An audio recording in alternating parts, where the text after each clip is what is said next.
Thursday po sa inyong lahat. Lalong-lalo na sa mga Irenatics, Team Cheran, at Cheranatics. So ayan, kung nakikita nyo, tayo ay nasa lansangan. Nandito tayo ngayon sa, ano natin konti? Ayan. Ayan, dapat pala ganyan. Nasa ano po tayo? Hibarigao-Ka Station. Ganyan natin. Diba? Pakita natin yung shoes.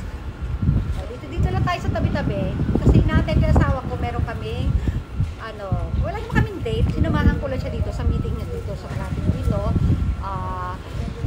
Wala lang. Gusto lang niya may kasama.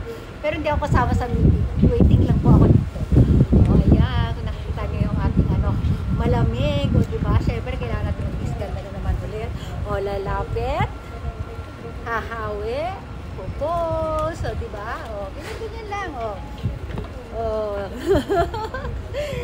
Parang lukarit lang, diba?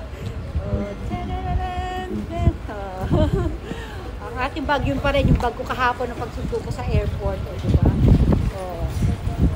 Malamig po talaga ngayong araw na to. Sobrang hangin. Kaya yung buhok ko wala na po sa ayos, diba? Basta happy ang ating